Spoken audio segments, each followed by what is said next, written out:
bringing you the latest news, game updates, insights, highlights, and everything Liberty Hockey.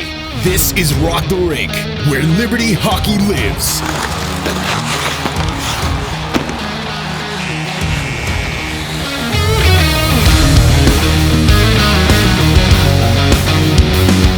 Welcome back to the Rock the Rink podcast. So glad to be with you guys. I have missed this podcast a lot. I've been on a little hiatus, but feels great to be back to talking hockey. So we're going to get right into it. This podcast is brought to you by the Virginia Army and National Guard. The next greatest generation is now, and it begins with you. Get a head start on your career in exciting fields like science, communications, engineering, and medicine, along with tuition assistance in the Virginia National Guard. To learn more about the Virginia Army National Guard, check out Join VA Guard on Facebook and Instagram, or email us at nationalguard@liberty.edu. That's nationalguard@liberty.edu. Well, guys, I've missed hanging out with you. Yeah, you were missed. Thanksgiving's around the corner. I put up my Christmas tree yesterday. Yep. Wow. Is that unpopular at this table? I would say no, not for me. Okay. 'Cause I grew up in Canada, so November 1st is like the socially acceptable. Yeah. Because our Thanksgiving is early October, so you still have Thanksgiving, a bit of a gap for fall weather and like snow that. to start, and then tree goes up. So you get a little bit longer Christmas season, which is nice. By the time Thanksgiving comes around, like Christmas, it flies. It comes so quickly. Yeah. And I love the Christmas season. So I also love Thanksgiving. It's a weird balance to strike, you know? Yeah. We put it up as well early not because I want to. My wife is big into the Christmas season as well. Adrian. Already got the Hallmark app. For $5 a month to watch all the Christmas movies and all that. Yeah, seriously, she's dialed. Yeah. That is genius. Yeah, it's because she's like, it's $5, and I was like, $5? Yeah. I don't know why we're talking about it still. Get it? That's so funny. It's so worth it. Last night I fell asleep watching Elf, so we're already into it. Yeah, what a Christmas great season movie. is coming. That's good. So obviously you guys have fake trees. Yeah, I mean, I just bought the little 3-footer to put in my room from Target. You know, Nice. I don't have my own house yet or anything. I like grew that. up with a real tree though, and so me too. But Adrian grew up with the fake tree. So yeah, I grew up with a fake tree. Our family had a real tree, but my wife is all about the real tree, so I can't put it up just yet because I don't ever water it. Yeah. Yep. So, but I would rather have a fake tree. Just have one. And every you can year. have it year after year. Yeah. That's Right. nice. Never do the flocked tree. That's what I learned. That's when what you're we at home. have. Oh, really? We have a fake. It gets everywhere. Yeah. Really? Yeah, it does. Because it starts just shaving off or falling off. Oh, interesting. Yeah. That's what we learned one year. Good tip. Okay. Yeah, but anyways, back to hockey, guys. Our men's Division 1 team had the rebound weekend they needed. We were a little nervous after the series against Niagara. Not going to lie, they're taking on Jamestown, a quarterfinal rematch. They sweep the Jimmies at the LaHaye Ice Center. Saw some big improvements in the special teams department, the depth of scoring department, lowered down those penalty minutes from that Niagara weekend. So a lot of good things all around. Big bounce back for this men's D1 team. Yeah, absolutely. I think that's what they needed, right? First computer rankings came out last week, too. Liberty slotted in at 6. Jamestown came in at number 4. So you were kind of excited to see, all right, let's see where the Jimmies are. And they were coming off of 2 good weeks for themselves, splitting with Minot State and then also splitting with UNLV and beating Mary in a 3-game series. So, for them, they were coming in with all the momentum. But I think playing 5 games in about a week's time, kind of did it for them and traveling across country too, so the Jimmies didn't have enough legs. For LU though, like you said, a lot of good things for them was huge. The depth of scoring was huge, still without some key bodies too, so the fact that you got other guys to step up, which we figured would happen, especially being at home. The special teams are great. Power play looked like it did with everyone in it, so that's good too, to see everyone really dialed in, especially night 2. Technically probably had 3 power play goals on the weekend, 1 got called off, so I think also too, with that saying it got called off, a lot of adversity had to deal with the officials. Some missed calls from them on their end, and I think both teams had to deal with that as well.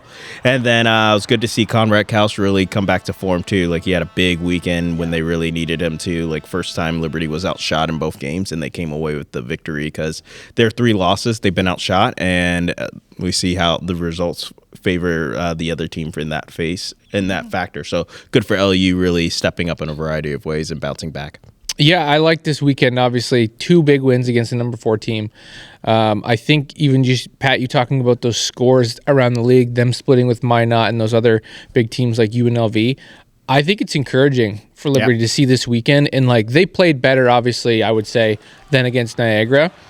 But it just kind of goes to show, like, where Niagara is at this point in the season. I think Niagara is starting to set themselves apart, it seems like. But I love that Liberty kind of handled the Jimmies. And, both games, it looked like Liberty, they didn't ever look out of control. And there wasn't even a perfect hockey, right?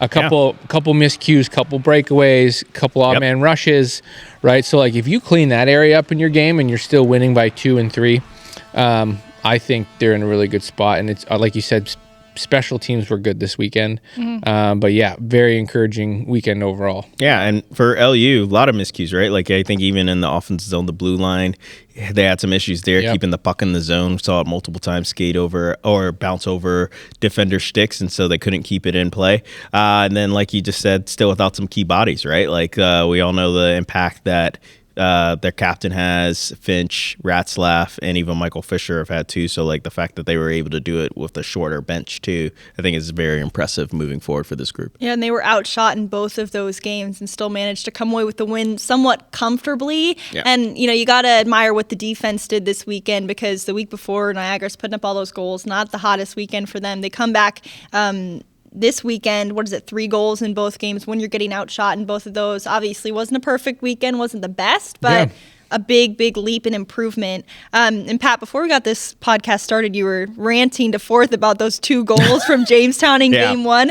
Just let our audience into what went on there and what our opinions are. Yeah, so before I get there, you were talking about being outshot. I'll be honest, I didn't realize they got outshot until after the game. Yeah. Because I felt like you just touched on it, Forth, how they felt like Liberty was keeping pace with them. I felt like the shots would have been a lot closer than they were, because in game 1 they were outshot by almost 10, and I think the same thing in game 2. So it's pretty impressive for them to still bounce back. But game 1 had a couple miscues. One with Conrad covers up the puck, but he doesn't have his glove fully on it, covering up, swallowing it up. Instead, he just has it kind of folded like a catch and then on it and close to his body. So good for Chase Brown. He comes in, he's like, I don't hear a whistle. So he comes in, steals the puck and puts it in the back of the net. The other one is a miss. It hits the netting above, behind the net, and it just rings out. The official doesn't call it, so then Jamestown gets it in the neutral zone and comes back, and they find a way to score shortly after. So a couple miscues, but you like that adversity too. Liberty still found a way to win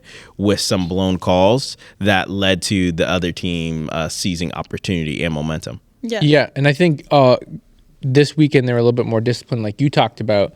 A guy for me that stands out is Mason Smith.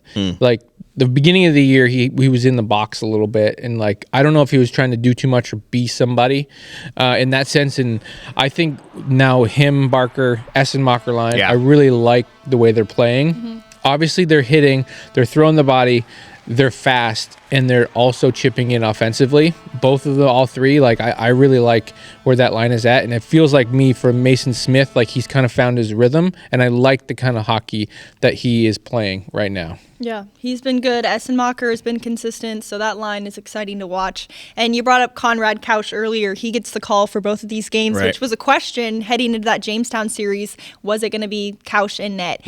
And it's good to see him put out the weekend he did, because I feel like the dream situation for Liberty is that Conrad is rolling just enough to where he's your guy in all the top games, but Bernstein's good enough for those 3-game weekends, or when the national tournament comes, he's going to be great too, to give him a little bit of alleviation when you need it. But yeah, it was testy there for pretty much up until, I feel like this was the first weekend where you can say, okay, Conrad is the number one. You kind of, it in the back of your mind. Right. But they were splitting it so much, and Couch really wasn't putting in the consistent performance to make you say he is the number one for this Liberty team. Yeah, I served up the question last week on the pod, And I mean, Coach Kerr handled it like the perfect politician. Oh yeah. I would have easily just said, I give Bernstein the start on Friday or Thursday.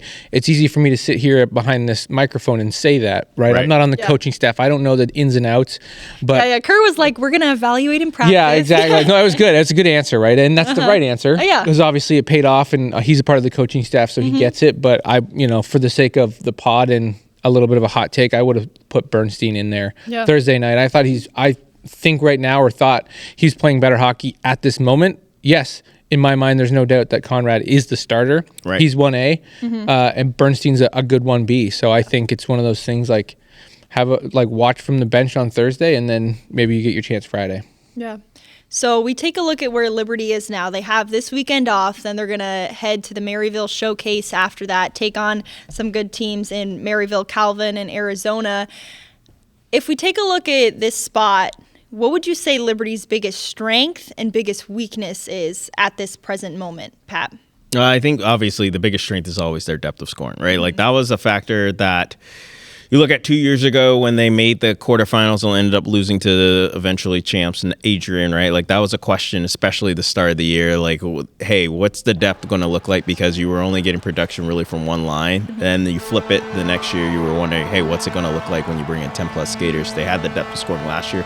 That's carried over to this season too. And like you're seeing like a lot of guys now seasoned, knowing their role, playing their exact role too, and embracing what it is too. And so I think that's huge for them, the depth of scoring. Their biggest weakness, you could say at times defensively. Like I think they have a few miscues not only in the defensive zone, but at the blue line too, and the O zone too. Like talked about this past weekend, like they not only couldn't keep the puck in the O zone and kept bouncing over a couple defenders' sticks and getting out of play. But then also, too, they weren't high or back enough in time to be able to stop some of those odd man rushes that Forth talked about, too. So I think they need to tighten up some things defensively, not just when they're in the zone, blue line for transition, but in the neutral zone, too, so they don't give away those breakaways.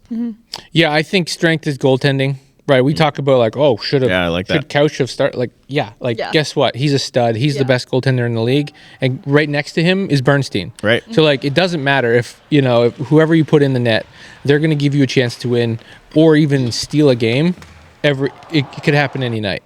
Like you talked about, I like their special teams right now. Right. I think they're also in a good spot there. I think when you talk about what things they need to work on, you touched on maybe the defensive side of things. I would just say overall habits. So like, I like their decor and I like who they have as far as personnel.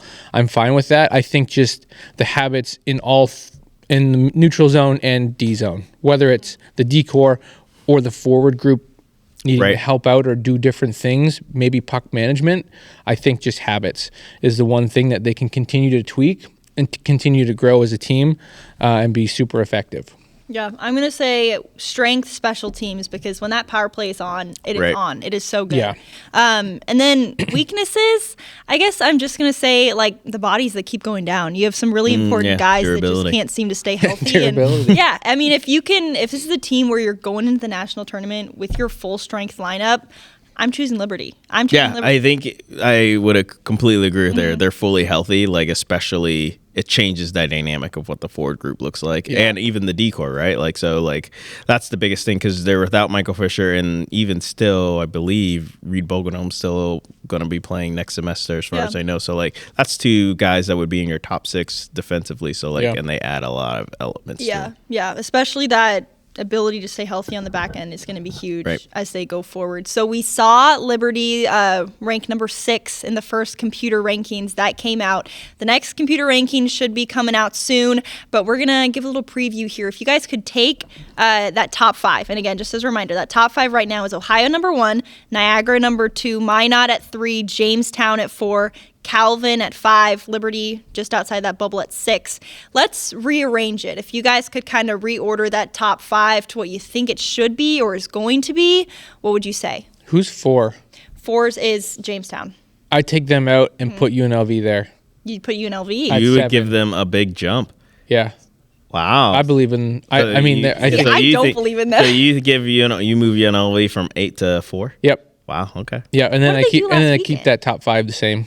I think those other teams are good enough. Okay. And maybe UNLV's not playing their best, but I believe they are a top 5 team all day long. And I think it was Liberty's surprising you see them at 8. 8 is kind of low for them. Yep. And I think Liberty right now is playing good hockey, but I'd keep them at 6.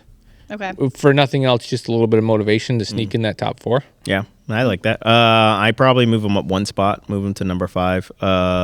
And I do a flip-flop. I move Niagara to number 1. Yeah. After a big sweep versus Adrian, like especially up at Adrian, that's huge. Winning the first game, I believe, 3-1 or 4-1, and then the second game they won 3-2 in overtime. So like I think that they've earned the right to be number 1. Yeah. Especially after Ohio had a tight weekend versus Kent State, who currently isn't even in the top 25 at home. So like I think that knocks them down to number 2, and then.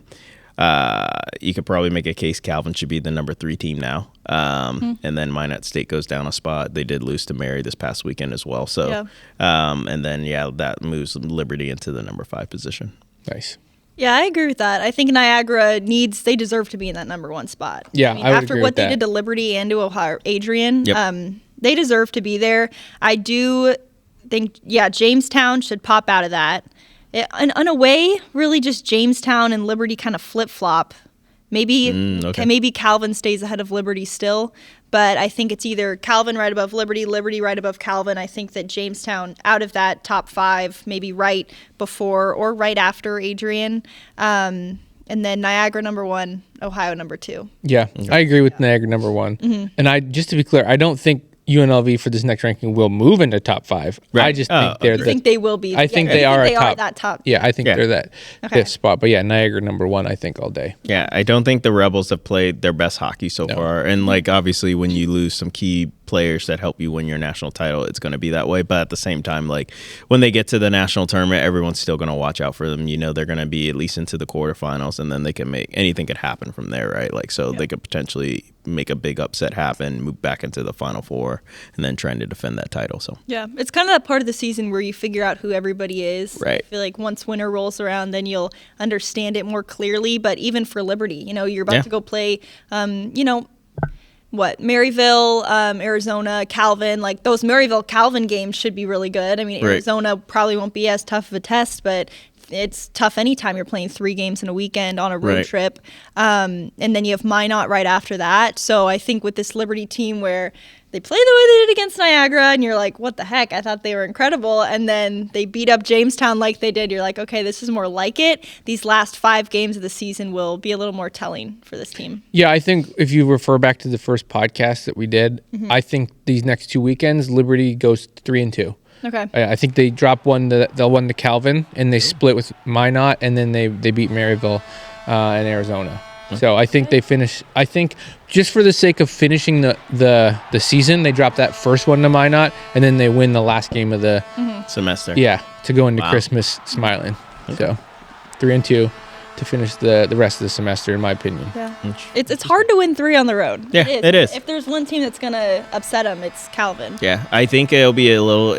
That will be the game I think a lot of people are going to be curious about, because when they played Calvin here last season, Liberty Calvin was out. Swept, right? And they were without 6 players. Calvin beat Liberty both games in overtime. Came back in both games too. So it'll be interesting to see if Liberty's at full strength in that showcase. Which there are a couple bodies. I probably, depending on how they are, I would leave out still. Yeah. Because like you got to remember, we talked about it in last pod. Like, you're not winning championships now. You're trying to build to win a championship in the spring. So like if you can potentially avoid already some injuries not being even worse, then try to do the best you can. So, but I guess that's what this week's for, right? Evaluating since they got the week off, and then they'll go from there. Yeah, it's a funny balance because Liberty, I mean, you're pretty darn confident they're going to be in that top 25 by the end of the season, but you want to get the best seeding as possible. Right. But then it's the same thing where it's like, is it really that much of a factor? This isn't the NCAA where if we don't win our conference, we have to get in that large bid. We have to do this, that. So it takes off a lot of pressure, and there is that element of like, hey, we're not going to put in this guy if he's not ready for it. It's not that important. Right. But what you said is very important too. You want to go into the national tournament with the highest seed possible, right? Mm-hmm. Like, because obviously we've seen when they've made the Final Four, Liberty has been the road team each time 3 of the last 5 seasons. So if they can be the home team in that series, I think that changes everything, right? Home change is vital. We've talked about sometimes the officials will lean a little bit more on the home team as well. So like, it's still, you're trying to build to get that best seeding as possible. Yep. And they've got plenty of room to do that because remember, with this first ranking, they're going to play every team that's currently ranked in the top 10 outside of Drury and UNLV still. That's all they have left on their schedule. Yeah. So you can feel free to cut this, but I'm going to ask you the exact same question that I asked last week. There's 5 games left, and you have to make the decision before noon today. What is your goaltender rotation based off what you just talked about for the last 5 games? Okay, I'm gonna, in that road trip, I'm gonna give Conrad 2 and Bernstein 1. I'm not sure. Maybe I'll probably open it up. What's the order? What's the order of who they play? So they play. This is a good question. Very good question, Coach. I'm pretty sure how I did it. I think they play Maryville, Calvin, Arizona. Okay. You know what? That's perfect. Give Conrad those first 2. Give Bernstein the last one against Arizona. I think that's typical what you do for your 1A, your 1B, and give Conrad a rest at the end of that. Then I want to see him get both against Minot. Okay. I want to see him go against the best in the nation, one of the best in the nation, and see what he can do for 2 games. Now, if game 1 is a little rocky, a little shaky, hey, let's get Bernstein in there to finish out the semester. But I think if you really want to instill confidence in your goaltender that – we're putting the team on your back for the rest of the season. You're our guy. We're going to give you these 2 against Minot to finish out the year. Yeah. Yep. No. And you're also heading into a long 6-week break. Yeah. Right. As well. Mm-hmm. Yeah. No, I agree with that breakdown. What Annie just said. Yeah, I would still get Bernstein, at least Arizona, and obviously depends on how Maryville goes. Like if things look well, then yeah, you're giving Conrad the Calvin game as well too, and then like you guys just said, probably give him both Minot State games too. Yeah. So I agree with 4-1. I would just switch it a little bit and go 3-2. Yeah. Okay. I think I go Bernstein first game versus Maryville. Yep, and then Conrad versus Calvin. Bernstein the last game, and then I would go. State, I would start Couch those last 2. Nice. But either way, what's the thought process behind that? Giving Bernstein that game 1. Game 1, I think he deserves it. Yeah. Not that Couch doesn't. I think I still want to see. You want to see him in more games. I still want to see Bernstein 10. in those good games, right? Yeah. Like, yeah. I get it. And then obviously Calvin, you got to win that game. That's also a very important game. And then the next one is just for rest. Yeah. If I'm being honest, for Couch, because again, it's a long break into Christmas break, but like that gives him one more day of rest to get ready for that next weekend against Minot. Yeah. So that's for me is where my thought process is. But either way, we will see. He could go. One could play all 5. Who knows? Yeah. Good thing if Kerr was here, he'd be like, well, we're going to have to look at it in practice. That's right. Yeah. We're going to have some discussion. Kerr, you're not here to defend yourself. Yeah. All right. So lots to look forward to for the men's D1 team. Our women's D1 team walked away with another sweep on the weekend. They are 26-0 in their last 26 games. They're undefeated since I don't know what date that was. Since I don't know. I think since early spring of last year. Since early spring of last season, they have not dropped a game. They got to be creeping up to like program record. No. A couple years ago, they won 60-some games. Was it that long that we went undefeated? Yeah, because they they lost that opening game to Lindenwood. Yeah. In 2021, like during that shortened COVID season. Then they won until spring of 2023. Did we also lose to Lindenwood that spring? No, you lost to McKendree. McKendree. I remember that one at McKendree in OT. And then I can't remember the other losses, but that was like a big one. And I was like, whoa, that because I remember it was like, wow, that is shocking. Like, and that juiced them up because you thought they won the. I remember you said it was wild back then. You said like they took their helmets off, throwing them into it, and I was like. I mean, these programs, like it was. Yeah, you're right. To win a game against Liberty at that point was like, okay. You won it all. Yep. Yeah. Like you can carry that momentum and that morale. Like, yeah, but we beat Liberty. Like, okay. All right. Yeah. In the champion? No. Regular season. Oh, okay. Exactly. Oh man. So yeah, they put up another. Maryville made them sweat a little bit in that midnight game. Yep, they did. Fourth, I know last weekend I was catching up on the pod. You kind of threw it out there. You might attend. You might not. Yeah. I'm gonna put my bet out there. I don't think you would. I did not go. Okay. No. I thought about it. It was probably until like 11 o'clock. Yeah. I will say not the main reason, but another reason I didn't is because the night before I stayed up past midnight to watch women's D2 play at Rowan because they had a late start. Yeah. So I was like, I can't Wait, you watched it? Where? It's at home. Like they had on it Live Barn. Oh, Yeah. that's Live why. Barn. Because I was Okay. like, I didn't see no link. Yeah, $47.50 to watch a game. Nope, I'm It's good. not that much. But yeah, so I did not go. Okay. I was wondering. No, I don't blame you. I was fast asleep. I wanted to go out and support the Lady Flames, but we had football early next morning. We had just finished basketball. I knew they'd get the job done. That's all I'm Yeah, trying but to it's say, also like, you if know? you want people to, why would you have it at midnight? Just kidding. So 2-1 against Maryville. Then the next day turnaround. You never know what's going to happen the day after a midnight Right. game. Yeah. They pop out there 5-3 victory. Well, was that game on? That was on Sunday. Yep. Was it not? It was Okay, Sunday. so they had a Very day different. break in It between. was nice because I took my Yeah. kids, Yeah. my boys to that one. So that was good timing. Like Oh, yeah. 4:30 start. It's nice and late. So. Yeah. Yeah, so obviously great pair of wins for this team. The most challenge they've had this season, rematch of last year's national championship. And I know a lot of the ladies after the game were saying we knew they were going to push us. This was the toughest team we faced all season. So it's a great one to get over that hump and also prepares them for the tough schedule they're going to see down the stretch. Yeah, it does. Obviously, I think it's good too for having that confidence. Right, last year when you played Maryville, you won 2-1 in overtime in the midnight game. This one, you don't let it get to extra hockey, and then you kind of were in the start. The second game, Maryville and Liberty were trading chances, right? Like Liberty would score, like they scored within the opening minute at the period, and I was like, oh, they're about to get it. And Maryville answers 3 minutes later, and I was like, all right, maybe not. And it kept going back and forth like that. Like second period, same thing. Liberty scored in the first minute. Maryville answered a couple minutes later, and you're just like, so like it was good to see when Liberty eventually did take control of the game. I think they just had the better legs than the Saints because they were the home team. Like that helped them out a lot, and the work Chris Kerr does with them to give them that oomph, and they kind of didn't look back. I think also too the biggest thing, got a big power play goal in the second game, which was huge. Battles? Yes, Fussy, it was yeah, Battles. Battles Yeah. and Fussy, So yeah. like I think that was big, and the big guns came out to play, right? Like they all contributed in a big way. Battles, Adamek, and Fussy all got a goal in the weekend, so you kind of need them to be able to do that, and they were able to do so. And then great goaltending by Keith too. So like that's huge as well. The one thing I will say, which it's rare that I've seen this. Like, I can't remember the last time a team scored 2 power play goals on Liberty in the same game. No. And that's what the Saints were able to do, especially that second one by Beckett. I was like, well, she's wide open. If she doesn't score, that's more on her. Yeah. So, but that would be the only thing to look at. But it's good that, like we said, one of the toughest teams they've played, and now they've got a lot of good tape to look at. Yeah, the thing for me is, like, obviously the midnight game's an exciting environment, and like, but if I'm the coach of Maryville, Tommy, great guy, like, don't do that to yourself. You're playing the number one team in the nation, maybe not on paper, number two team in the nation. Right. Sorry, Midland.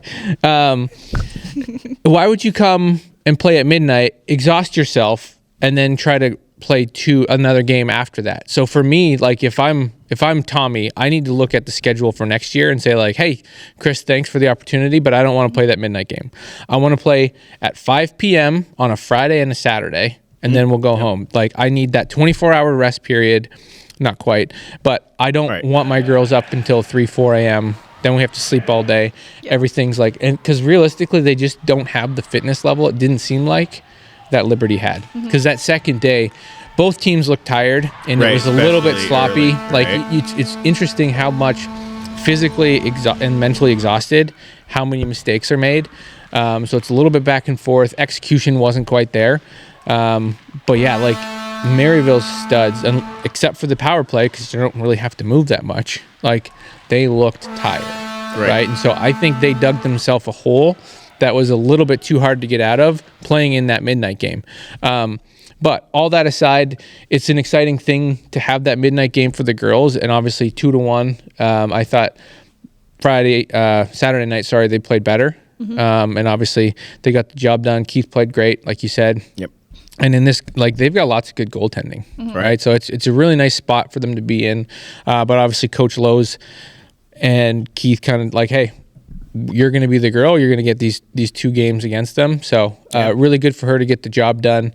Overall, really good weekend, good first test. And then obviously they've got UMass coming up this next weekend, which should be a couple of good wins. Pat will maybe give you the stats here for last season's goal. I expect it to be the same score. Yeah, if I'm not being. Yeah, let me go back to what you Sorry. said. No, you're good. I'm not trying to do your job. No, and next week. No, I want to go back to what you said about if you're Maryville, do you play in that midnight game?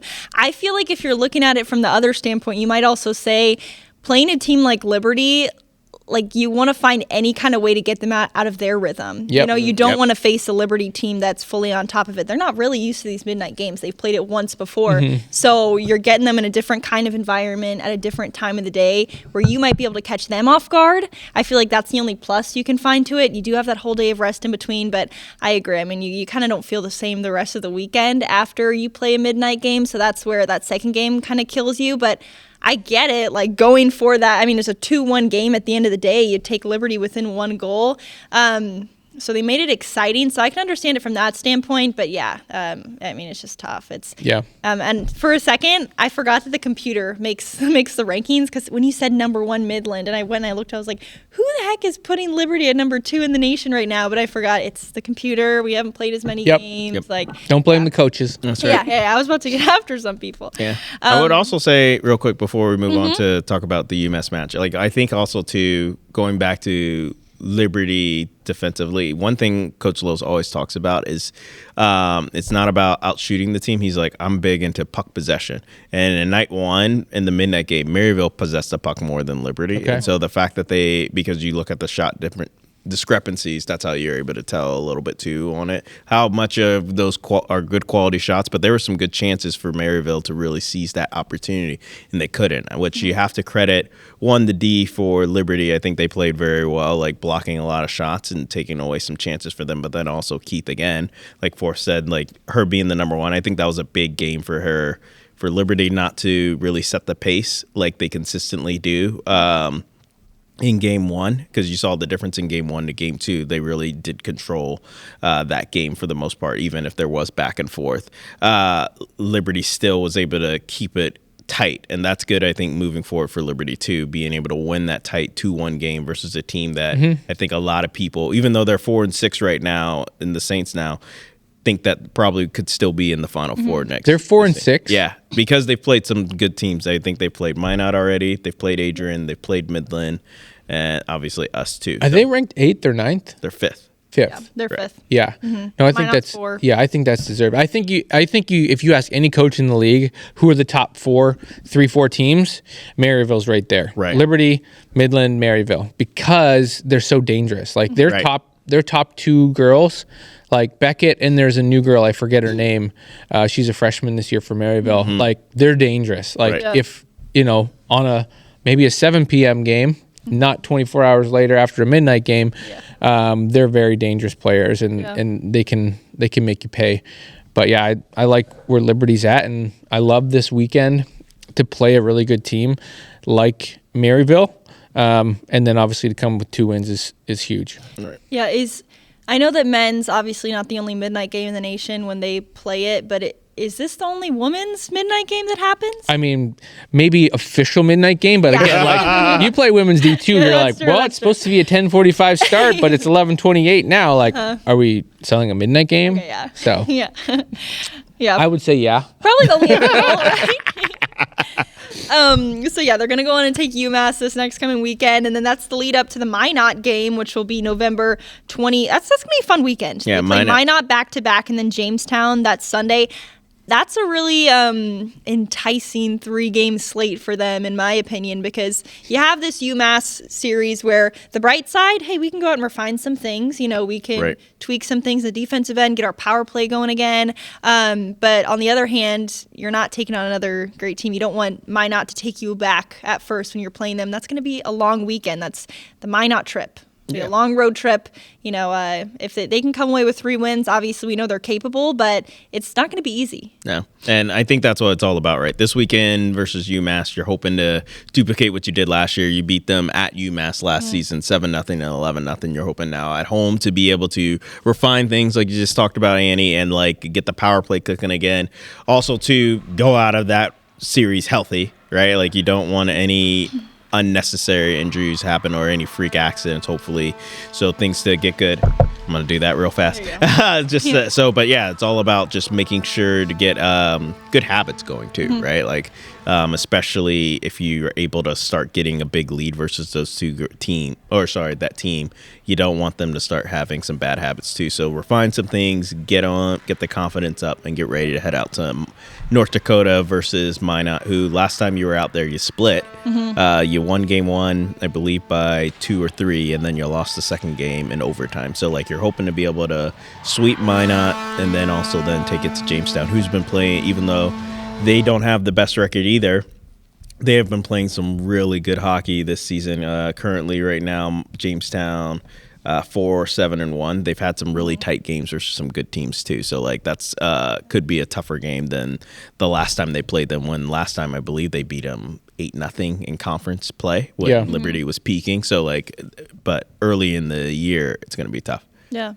So we're going to start something real quick here. I know we already got past men's D1, but I figured if we did it at the end, it would be a lot to go through. Thanksgiving's coming up. Next week, we'll do more of a breakdown of this, but we're going to assign each team's previous weekend to a pie, okay? Like, I like pie. Oh, All I heard was pie. What? Yeah. Okay. So like, let's say if my favorite pie in the world was pumpkin pie, if they had the best weekend, that was a pumpkin pie weekend, okay? So we're going to start with men's D1, and then we'll go to women's D1. Men's D1, I'll start. They had a great weekend. You needed it after a while. I'm going to say pecan pie for me. Oh, that's what I was going to say. Pecan pie, something I'm still trying to understand the game. Pecan, listen to this way forth. Okay. Pecan pie to me is a pie that I don't have all the time, but when I've had it after a while, I miss that. I really wanted that pie. Okay. And I look at the men's D1 weekend, I miss that version of the men's Division 1 team. They needed to get back to that, so they were my pecan pie last weekend. We'll let Pat go, so it gives you more time to think. Okay, yeah. Okay. I was thinking pecan pie too, more so because like it's always there, right? Like it's at every Thanksgiving or big holiday meal, so you know it's there, and even though it sometimes get overlooked and underrated. So I think for the men after Niagara probably got overlooked and underrated, and they had to get back to the basics. So Yeah. That's why. Yeah. So they're always at the table, baby. Yeah. Okay. It's just There you if go. they bring there. if they bring their A every game, occasion. it's right. That's right. All right. Strawberry rhubarb. Okay. Okay, Yeah. if you've ever heard of that, it's a Canadian pie. Yeah. I liked it because, like you said, it's good to see them back, and there's a lot of good bites in there. But sometimes you get that piece of sour that's kind of like, ooh, that was pretty tart. Yeah. So like, as far as Yeah. I'll just describe those as bad habits here and there. When obviously Jamestown kind of took over, so I would say strawberry rhubarb, one of my favorite pies, but it's got some spots where you can't trust every bite. Okay. I'm going to go for the women's D1 team. I'm going to say they're an apple pie this past weekend because they are consistently great, consistently out there. They can be amazing when you add that crumb to the top, and it's like, this is a great apple pie. Sometimes you get the apple pie, though, that like, apples are a little too chunky, nothing special with the crust. I'm going to say they were great, but they had you wondering, is this going to be a dazzling apple pie this weekend? And it turned out to be a pretty solid one. Yeah. Man, me and Annie are on the same wavelength today. All right. I was going to say apple pie, but apple pie is not my favorite pie. Okay. It's the apple crumble pie. And that's what the Lady Flames are now. They all day. Crumble. That's right. Doesn't matter how things look. They get it done somehow, some way, or for sure. And right now, I think they're not playing their best hockey, which is okay. They're still getting the job done, right? Like, and I think for them, they are going to put themselves in a position to peak at the right time, which is great. Like to start the year, feel like they still look like mid-season form and like they're still building and I like what Coach Lowe's did too this weekend. He blew it up, right? Like we saw the different lines and we were kind of like, oh, that's interesting. And I think he has an idea of what playoff lines are going to look like, and they're not what they look like right now. So I like that he's trying some things out too, and they're still coming away trying to make sure everyone can get chemistry with each other, especially on those changes and things of that nature. So, okay. I'm going back and forth, but I would describe this team pumpkin pie. No, that's for later. No. I thought about describing that, so good job reading my mind. But I would say the pecan or pecan. What do you say? I say pecan, but I know that that's like in the minority. Yeah, I say pecan. So pecan pie. I would say it's pretty classic, like you said. It's at every event. Mm-hmm. Just for me, it's very like you can trust it. Yeah. Right. It's pretty steady. It's like if you have the recipe for that same pie, it's probably the same as yours. Mm-hmm. My grandma's is the same. It's like, there's not one that's better than the other, in my opinion. So it's classic. Pretty tried and true. You can trust it. Yeah, bring it. And you expect the same results every time. Okay. I like it. Okay, we'll get to our D2 level pies in just a few moments. But first, let's talk about our women's Division 2 team. Went up to Rowan, ended up splitting on the weekend. They won game 1 4-2. They lose game 2 4-0. It's the first time they've been shut out this season. Offense wasn't necessarily rolling throughout the weekend. Is this the first game we've had where Cora didn't score? Yeah. It's only the second game. And they have 2 L's both times. Yeah. Oh, no, I guess third because she didn't score all weekend. So she didn't score in the first she had game. 1 assist on the weekend, but Yep. first time that they managed to shut down Cora Williams. They've been watching their tape for us. Yeah, I guess so. Obviously it's a tough weekend in the end for the girls. I thought when I was watching Friday night's game, I thought they looked pretty fast. Rowan's a good team. Yep. They've always been a tough team to play against. Right. They do a good job closing gaps, taking away time and space, and they forecheck hard. They send 2. And so I think they were a little bit too much where we're at right now, maybe on the weekend. And obviously, like you said, Cora was cold, whatever the heck that means. I think, like you said, they just, hey, 44 and 33. Those are if you look at the statistics, they've scored 60 to 80% of our goals this season. Right. So if they don't score, they're going to have a hard time scoring. So I thought that like Rowan played good hockey this weekend, and I think the girls came out a little bit flat on Saturday. Mm-hmm. Unfortunately, it's a tough way to end the road trip. It's a long bus ride home from New Jersey. But Sabrina's uncle from the restaurant that I forget the name of brought that pizza I was talking about. So wasn't it like something Z? I forget.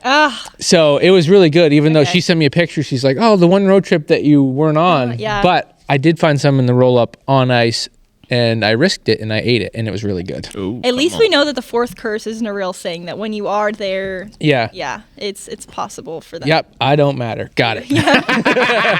I'm irrelevant. Pat, what were your thoughts? I mean, I would say the same thing. Like, it's a tough. Rowan's always one of the top teams, not just in the conference, but in the Southeast. Consistently, they've been one of the stronger opponents that Liberty goes, and I think like they always check off a couple of teams in the DVCHC, which have got what's really good hockey this season, right? Yeah. Like, obviously, there's us, there's Rowan, there's Delaware, there's Navy, and there's Villanova, right? Like, you're looking at arguably what could be the top 5 in the Southeast region right there. And everybody got better this year. Yeah. It seems like. Yeah, which is tough, right? 'Cause, Yeah. like, Liberty put themselves in a spot where you're like, oh, yeah, this is a big year for us. And then the rest of them also elevate their game. So, and didn't lose too many bodies, it looks like, across the board for all those teams as well. So, like, that's the biggest thing if you just have an influx of talent. But, yeah, I mean, tough for Liberty not to be able to sweep the profs, but I mean, I think that happens, and like I think the biggest thing for them is the response now. Like, how's the team handling that, and then how do they move forward? Like, I know their next set of games aren't going to be the toughest, so it's just about now moving forward and trying to get things ready and also prepare for that first ranking that should be coming out this week for them. So, like, I think the biggest thing for them, if, like, you can slot yourself in at the number 1 seed, which I was gonna say, where do you think we are? Were you? In my opinion, you're the number 1 team. You think Like, so? I think so. Based off of what I've seen from the South, or here, we can even break some of it down. Right now, you have the most wins out of all the teams in the Southeast. So, like, that's huge. You've played the most games, too. And, like, you have some solid – it's not like you're losing to bad teams. Like you lost now, unfortunately, your losses aren't the greatest because like when you do lose, you make it count. We double down. That's right. But you find a way to.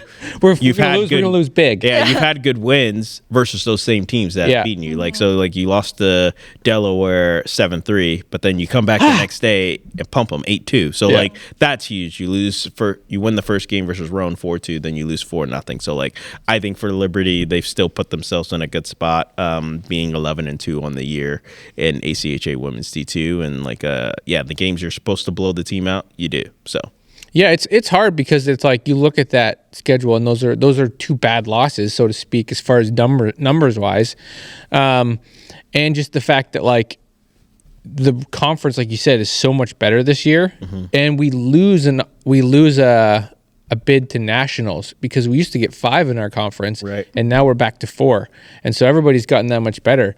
So like being the 1, 2, 3, or 4, you got to be in that top 3 because I think as far as an auto bid, I'm not quite sure, but yeah, either way, it's scary because I think we could end up at 3. If I'm being totally honest, just because of, I don't know, because we like our strength of schedule is okay, but I think Delaware's played Villanova and Navy and Rowan. Right. To you where got to look at their wins too. Yeah. So True. That's the only reason why. That's why I put you guys a little bit above them. Yeah. No, I appreciate the one nod, but I think we'll go 3. Okay. We'll go 3. Yeah. Well, what day are these supposed to come out? They're supposed to come out, I think, the 14th. The 14th. Yeah, it's one of those things where it's like it's a soft Yeah. reveal. It's Like, kinda hey, like, it could be here, should be here, but it's here. Yeah, Okay. exactly. Yeah. So. Okay. Now, if I'm going to go pie for this team's past weekend, I'm going to go lemon meringue, okay? Because Oh, I forgot about you that. like it once you first get it. You're like, yes, I love this lemon meringue. It's so sweet. I haven't had it in a while. But then, like, when it comes to day 2, you're like, I already had my fix of lemon meringue, and it's not really a great pie that goes day to day, holds up well. What the heck, Andy? Yeah, I don't know what Andy's talking about. I'm just kidding. I just think, like, lemon meringue is something that, like, I'm not going to go after day after day. It's like I had my fix of it, and now day 2, it's going to trail off a little bit. Yeah. Mm-hmm. Oh, I'll Yeah, go. you go first. I am my wife's Dutch apple pie with French vanilla ice cream. It's just my favorite. I love it. I mean, Yeah. obviously, So good. I will come back to that every single day, even too. if it gives me a stomach ache. Guess Yeah. what? I'm eating tomorrow. That's right. same I'm Okay. going to have a glass of milk, and then Yeah. I'll be fine. So he Yeah, has coffee. no qualms right now. You love, I mean, obviously. Oh yeah, of course I love the girls, and I Ride think or die. yeah. I mean, are we playing great hockey? No. Are we playing good hockey? Yeah. Is it good enough? No. Am I motivated Fourth, to? is that how you would describe the Dutch apple pie? No, but this is the fact that it doesn't matter. But he said Because it's I'm his loyal. favorite. I am so loyal. that's the Okay. biggest thing. Yeah, Okay. I am in. I'm bought in. I'm 100% in. I'm going to double down, and I'm loyal to this pie. All right. Okay. Yeah, I think that I look at them as a sweet potato pie, right? Like obviously, you know, it's always at the table. It's tried and true now, and like some people like probably like sweet potato pie. At Yeah, first, it's the and best now- of the yams. Yep, and it's there now. Like it's at the table now all the time. So like you gotta count on it. And I think right now the Lady Flames have proven you can count on them. Sometimes it gets stuck to the roof of your mouth, and that's very annoying, right? Like so, that's all. That's the habit. So. Have you ever experienced that? Yeah. Hey, you guys That never was had good. it? Yeah, it happens, right? So It's not peanut butter pie. so yeah, then you have those issues, and then but you find a way to work through it, and you want a piece of that pie going back to it. So I think they'll go back to the well and figure things out, especially preparing for the ACCHL showcase that they're Yep. going to host, and they're going to move on from there. All right. Well, exciting things coming up for this Women's Division 2 team. We move on to Men's Division 2. They have quite the weekend coming up now for them. Can I just talk about pie? Oh, wait. Did you say your pie already? No, I'm going to. I'm Yeah. talking Oh, about. you I'm wanna just do going men's D2 pie. Oh, I'm just do gonna. Men's Division pie. Okay, go for it. I'm Yep. just gonna get it out there. Yep, Get it out there. Shepherd's pie. Okay. Because if you beginning of the season, let's say you look at it and you're like, pie, yeah, I love pie, and then you take a bite, you're like, meat and potatoes. Yeah. Like, I was expecting something different. Is this the Friends pie version of the shepherd's pie? Maybe. Yeah. No, Pea that's sauteed with What is it? Was that it's shepherd's pie, beef or was that- sauteed with peas and onions?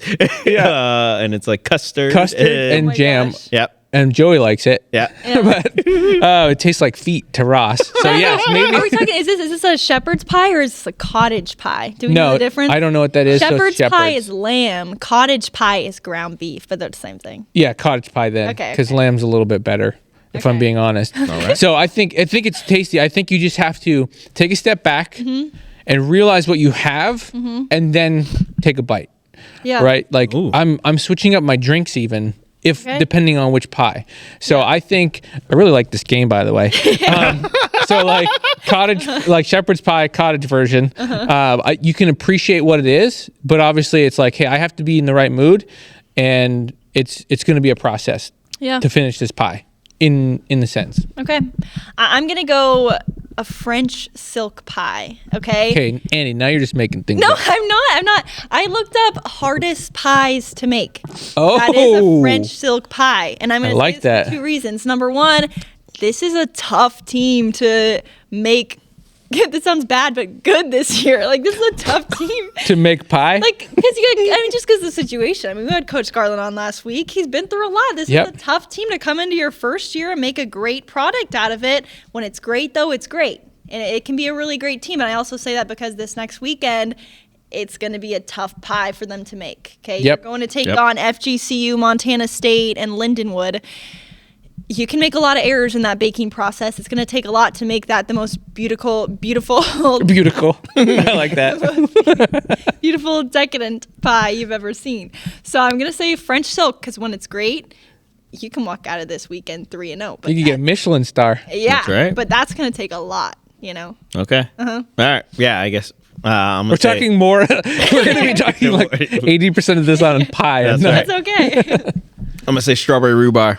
I don't like strawberry rhubarb pie. You don't like the team, Pat. Nope, I don't. But at the same time, I know. No, I like the team. I like our team. But like, so I'm not a fan. But like, I know it's a fancy pie. It's classy, right? Like, obviously, it's like Forrest said, you get that sour taste, and we had a lot of sour taste to start the year. Now it's like, ooh, I'm in the groove now. This is a high class pie, and like they're figured out the recipe. Yep. And so now you've made it very solid, and it's really gelling well. And so I think that's the biggest thing, especially offensively. They found their groove, and defensively too. You can make the case like with a lot of the things they've done well. So like I know we'll talk a little about the series coming up, but yeah, they've got a really tough one, and so far it's good to see them going into the series, not only with a weekend off to get guys healthy, but a ton of momentum too.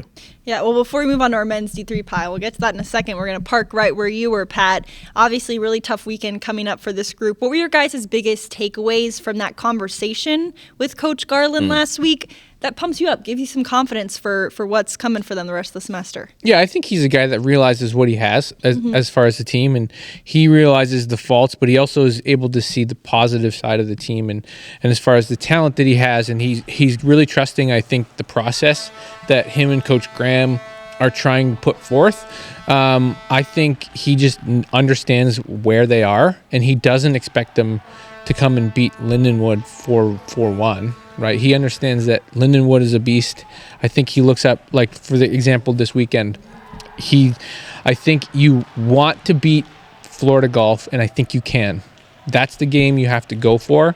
Obviously, put your best stuff out against Lindenwood and expect it not to work out realistically, and then you want to win that Montana State, who is also a very good team in their conference in their own right. So all that to say is I think Coach Garland is very aware of his current situation, and he's believing in the process, and I think he's up for the task. Yeah. You like the way that this is structured as well, because if you had Lindenwood up first, and let's just say you get it handed to you in that first game, then you're feeling pretty defeated for the rest of the weekend. But you have that Florida Gulf Coast game first.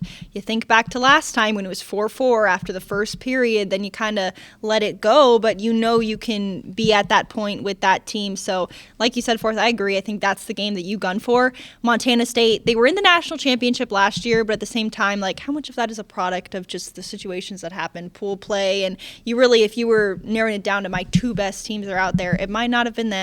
But so it's a winnable game. Yeah. I think it's just as winnable as Florida Gulf Coast, probably even more, and I think that's a good one to have sandwiched in between those two. So it'll be a fun weekend. Pat, what's your thoughts on it? I mean, I think it's kind of like you just said, very structured very well for them. Like, I think for FGCU, they know they can play with them, and they've proven they can play with them, especially that first game like you just talked about. So hopefully they can go into that with that mentality. Also, too, you bring in a guy like Cooper Fredericks, it changes changes up the line. And also, too, you see the belief the team has. Like, if he gets going and can be the dynamic player that he has, I'm not asking for him to probably score a goal in each game, which I'm sure that's what people are expecting now of him. Like, no, I just want you to be dynamic offensively like you have been. Like, he creates plays even when he's not the guy putting the puck in the back of the net. So even away from the puck, because you have to respect his game and what he's able to do. So that will lead to, I think, fortune for the rest of the team because they will be keying in off that. So I think honestly, Liberty is in a good spot to potentially go 3-0 in this showcase. I thought a couple weeks ago I wouldn't have said that. 3-0. Yeah, I think obviously they have put themselves in a good position to be able to dial it up,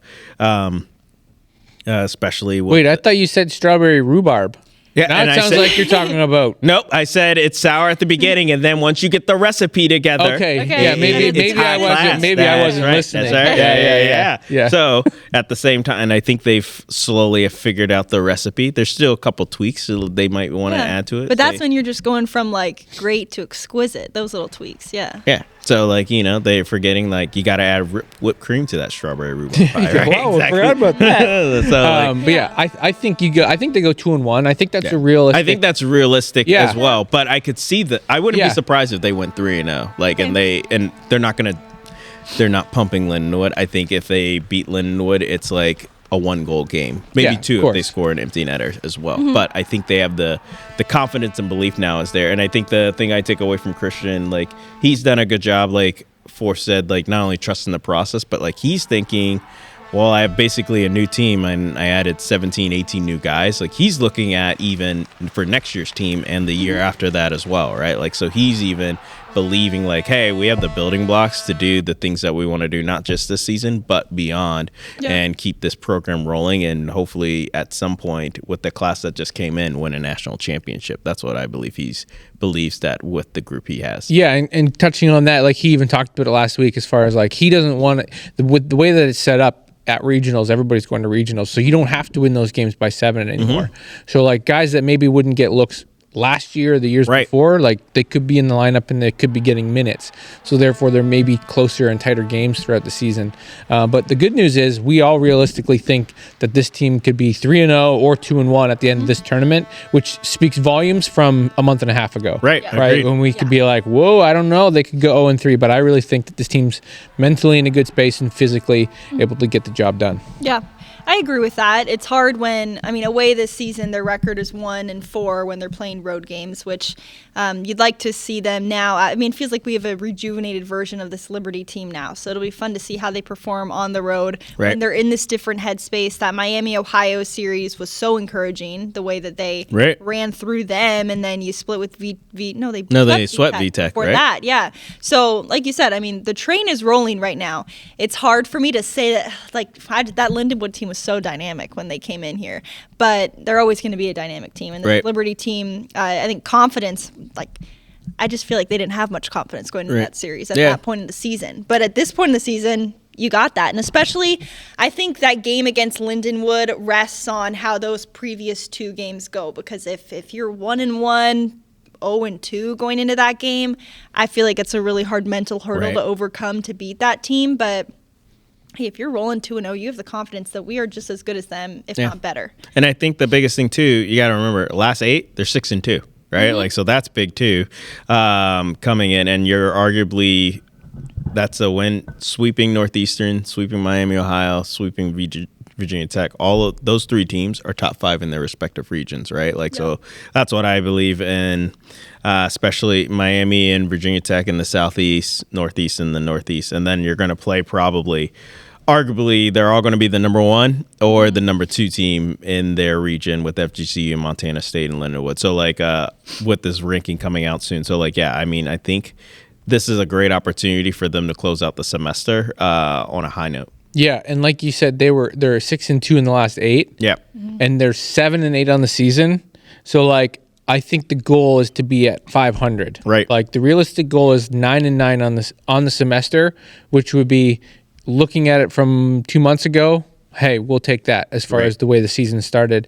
But hopefully we'll go with Pats and it'll be 10-8 on the season. Hopefully. Love to see that. Mm-hmm. Yeah, you would love to see it. And the Cooper Fredericks effect has been super cool to watch because it really, once he came in there, I mean, that first weekend he came in was the Lindenwood weekend, I believe. So that's a pretty tough one to make your debut for. But since then, I mean, he's really propelled this team in a different way because you can see he's made the guys on his line so much better. And he's generated a source of offensive life that has gotten the whole team going. So great to see what he's been able to create for this team. And it'll be fun to watch them on the road this weekend. Friday, Saturday, Sunday for this Liberty team. So it'll be a good one to watch. Let's move on now to our men's D3. They're trying to keep their win streak up. They're 5-1 right now on the season. Have they won their last 4? No, they won their last 3. Won their last 3, and they're going to try to keep it moving this weekend against VMI at home.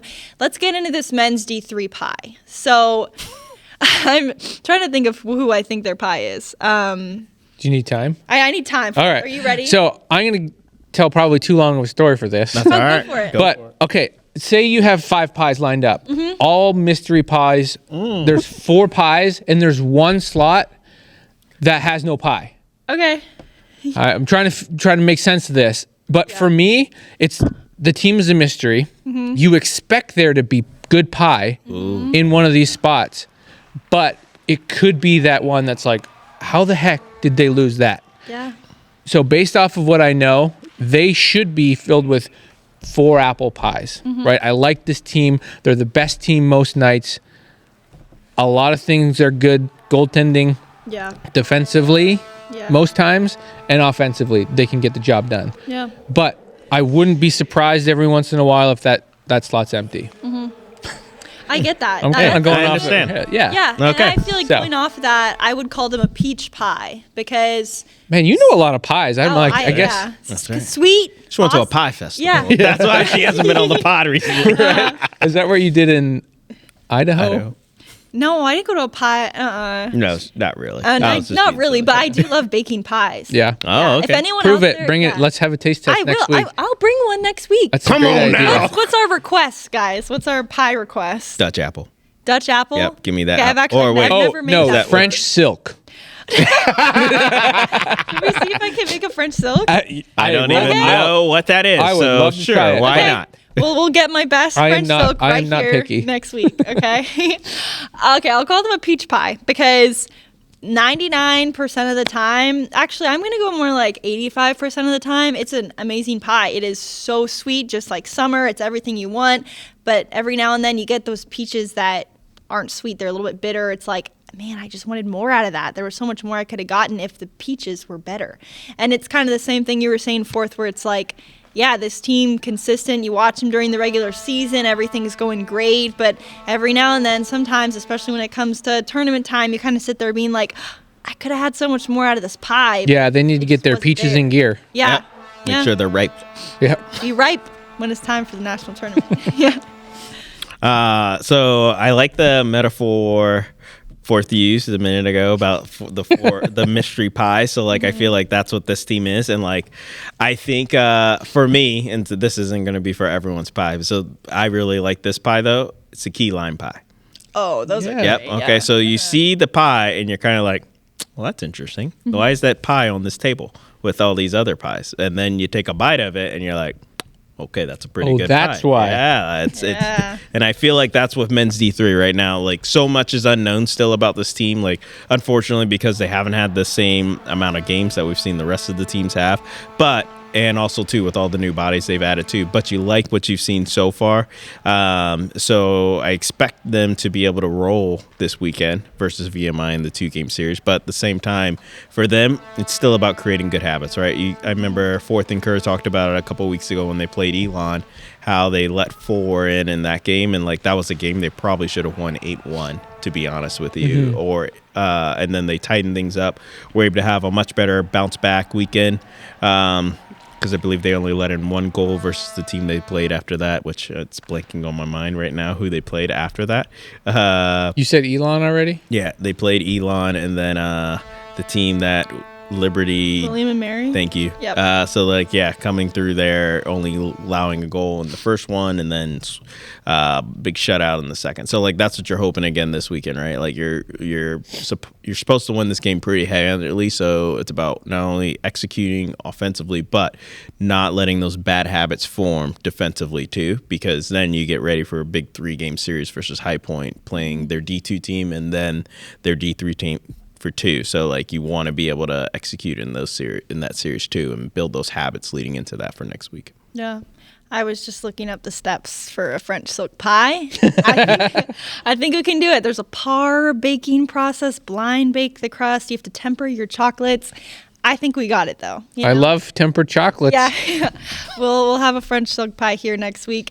And yeah, great job, guys, on the pie discussion. Yeah, I like that. I like it with Thanksgiving coming up. Yeah, it's great. Coming up. Love next that. week, we'll discuss each team, what dish they are, maybe even certain players. Oh. Who is the turkey of the team? Who is the mashed potatoes? Who is the green bean casserole, depending on your opinion of a green bean casserole. Man, I can answer all these right now. Yeah. We're gonna save them for next week. Sweet potato, what's that? Sweet potato casserole. Casserole or the that. yams, yeah.